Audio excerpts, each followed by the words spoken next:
What's going on, Flicks Talkers? Welcome back to another review, this time for the Quibi original show Flipped, starring Kaitlin Olson and Will Forte. Now, I'm only going to be going over episodes 1 through 7.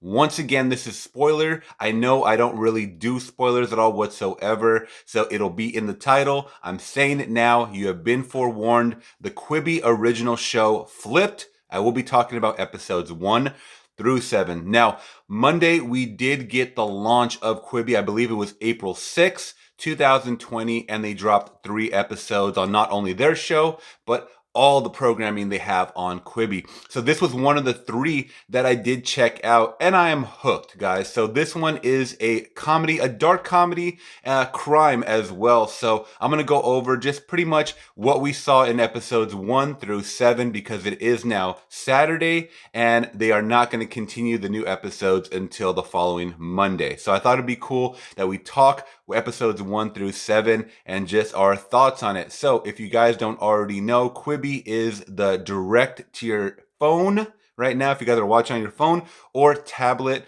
an original streaming service. I thought at first it was going to be a little weird because I couldn't, show this on my TV, broadcast it, show my girlfriend and whatnot. But based on the directing, the writing of everything, I really got sucked in and I didn't care after a while. So that aside, let's talk about Flipped.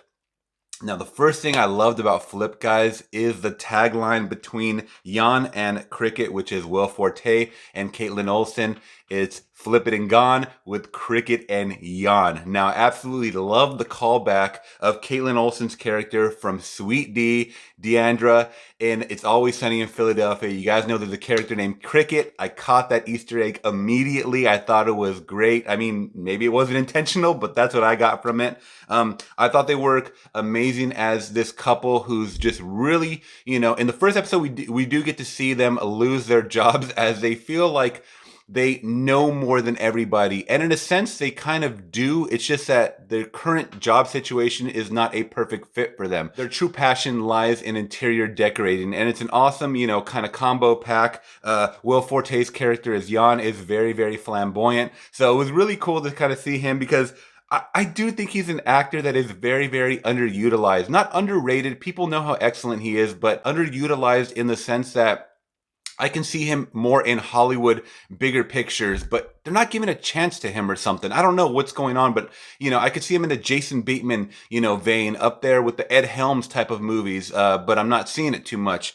More of the direct to, VOD, just in your home, direct to DVD type of stuff. So anyways, we get the development of them, interior decorating this house, or wanting to flip this house to create a show like these competitors. I believe it's called the Connollys, or the Pros and the Connollys. And there's kind of like this personal vendetta against these Connollys, who's played by Jerry O'Connell and Rebecca Romaine. I'm just so used to that from the Full House days. But anyways, they see this show, which is like a home makeover HGTV type of TV show where they're renovating, flipping these homes, and they want to do that. So they want to submit their own version of that. So they find this house that they can renovate for really cheap. It's out in the middle of nowhere. And they find out just when they're breaking everything apart in there to interior decorate, or to kind of get a vision, they see that there's money in the walls. I thought that was an awesome lead off. I think it was at the end of the second episode, when they're just starting to film and stuff, they find money in the walls. It's like, oh man, this went from like a quirky comedy just to a dark crime, type situations. So absolutely love that little twist and switch. Then we get introduced to Arthuro Castro, who was awesome in Broad City. I know he had his own spin-off show on Comedy Central as, different variety sketch shows. We get to see him in here as someone who is, I don't believe he's a cartel boss, but I know he works for the cartel boss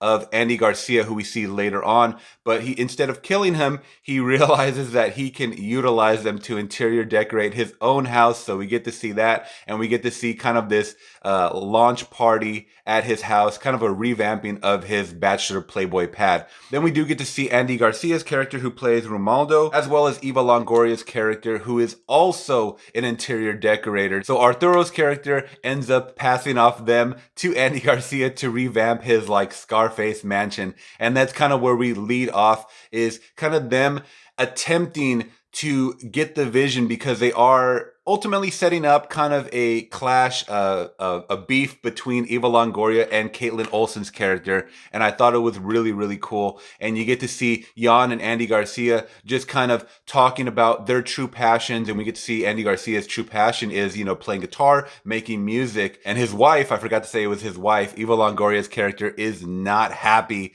that they're going to build a studio. So I thought it was really cool because you get to see kind of the relationship dynamic that Eva Longoria and Andy Garcia have. Two phenomenal actors. So I'm actually really, really impressed the star power of this cast for Flipped, guys. I'm on board all the way. I think it's a great way to start my mornings. I'm really, really excited every time I get to watch a new episode in the morning. Also, this series is directed by Ryan Case, as well as writing by Damon Jones and Steve Mallory. So big shouts out to them. I think the writing is really, really clever and quirky. At first, guys, I really didn't know how this was going to grasp me, but it did pull me in after a couple of episodes. You know, granted, these episodes are only about 7 to 8 minutes each, which is perfect for my attention span, my ADHD. So if you guys have that, which a lot of you guys do, or if you guys are pressed for time, this actually does work out in your favor. But I was on board, like I said, especially there's a scene where Arthuro Castro, you know, pretty much says, you know, hey, you guys ain't going anywhere. What are you guys going to do? And he kind of mimics, you know, shooting a gun, and they're like, oh. I thought that was extremely funny. I mean, it is dark subject nature, you know, cartel killings going all the time. So instead of making a grim light on it, like Ozarks or Narcos Mexico and all these, you know, shows that are focusing on the cartel, they're doing it in a satirical way. I thought it's an actual flipped, no pun intended, you know, on the genre head. So, you know, much kudos to the directing, the writers out there of this show. All right, guys, so what do you think is to come from the rest of the episodes in Flipped? Let me know in the comments below. And if you guys did appreciate my spoiler reviews on episode 1 through 7, please give me a thumbs up. It always helps the channel, and make sure you guys are hitting that subscribe and bell notification for more movie and TV show content like this. All right, guys, till next time, I'm gone.